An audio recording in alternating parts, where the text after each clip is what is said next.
people, welcome to the third installment of my twin flame experience. This one's entitled Mirror Mirror, and it basically talks about our reflection in one another and similarities, and it's very common. In fact, it's essential in the twin flame journey that this will occur between the masculine and the feminine. So I'm defined as the feminine, like intuition, emotion, intuition, emotion. She's defined as the masculine. She's defined as logical action and strength type thing. So what I learned early on in this idea is that a lot of people define men as masculine and females as feminine. In the twin flame thing, biological sex is not important because it's a spiritual thing. So the man could be the feminine and the female can be the masculine. In this case, she's the masculine, I'm the feminine. And that Carl Jung basically speaks about this and he defines it as the animal and the animus. It's like that unconscious depiction of the masculine in a woman and the feminine in a man. So that's what it was. And I feel like from very early on it was like she carried herself very masculine in a sense. And this was even before I defined this or understood these psychological terms and stuff. Like she was very sure, confident, planned, accurate, logical, Not to downplay women, but she wasn't the usual woman that I've encountered, and I feel like this made the interaction even more intense because it was like this balance inside her. She was very feminine looking, very beautiful, soft spoken, but her way she operated was very logical, very grounded, very stoic. And I feel like that was very attractive to me because this again was a reflection of me. I feel like I saw her. I saw what I saw in her and myself because I don't have that duality of masculine and feminine. But anyway, I'm gonna talk about the story because the later video is gonna be centered around, specific words, specific psychological terms and spirituality. But this one's more about story time, letting you lot know what I went through. So I'm gonna start with when I met her.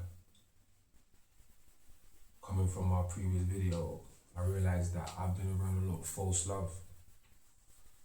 And at the time, and this is speaking for how I felt at the time, I felt like in her presence, I felt like I've been around a lot of false love. A lot of people in my life were false, and it's like being how grounded she was allowed me to felt like I was allowed to be my authentic self. You know what I'm saying? It's like the way she loved. Like, it was like the way I loved. One time I called her, and she was with her niece or something, and it's like the way she's caring, that kind of nurturing, feminine way about her. Because I have that too, and it's like a lot of people might see me as man or masculine or dominant, but I'm not that. I'm more like very balanced, and I feel like you have to utilize different aspects of yourself at different times. And I feel like I saw that in her. But like I said, the similarities between us allowed me to open up, be my authentic self. Otherwise I wouldn't have. You know what I'm saying? Like before her, I didn't know I was hiding because I didn't feel comfortable enough to express my full truth. I guess seeing her as a mirror, I allowed myself to show parts of me that I wouldn't otherwise show. Do you know what I'm saying? But the similarities were just crazy between us. Like birthdays, like I was just like, yo, same birth month, 8 days apart, same siblings. Like I got an older sister who's the same age to her and her older brother. She got a younger sister, it's the same age as me as my younger sister. I'm like, what? Okay, cool. Because I'm a prober, I like to question things, even from the get-go. If you look at my past videos, I'm like, yo, when I met her, I was like, who sent you? Because like I said, I've been through certain things in this life that make it imperative for me to question things, even when it's undeniable. So I did question things. I started to ask little things like, what's your favourite fruits? Every fruit was my favourite fruit. I didn't tell her though. I mean, I did tell her, but she's probably thinking, yo, he's lying. Like, bro, same fruit, same things, same everything, same like everything. And then it's like, what was even one of the deepest things that highlighted this was the way she moved. And I saw this from the get-go. She was very like regal, very confident. Had like not a smirk, but a subtle smirk on her face that said, I know myself. I don't need anybody to tell me. And it's just like confident, it's beautiful, and just like, you know, like a breeze, you know, like a walking breeze. And I feel like I'm quite similar because I've been told so. And like it goes back to the mirroring thing. It's like you're attracted to yourself in another person, but in the opposite sex counterpart. Does that make sense?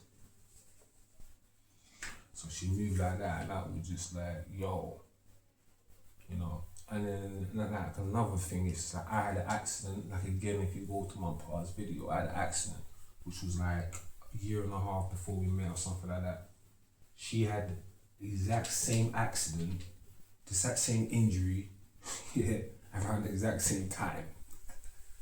What? I'm thinking, yo, like, alright, cool, what else? Like, boom.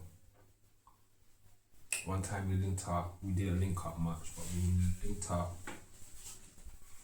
And she says to me, yo, like, I'm very, like, not crazy, but she's like random or something. I do like random gestures and that. And I'm like, I just giggled here, not knowing in my head, I do the same thing. Not now, because I've changed. And as you go older, you're not so much, you're animated, innit? Like, you don't really, like, social expectations and stuff. And, you know, you like to keep the room at a nice temperature so you don't really do certain things that make you look crazy or, you know what I'm saying, or you kind of lose part of yourself. But she still had part of that self. She's younger than me.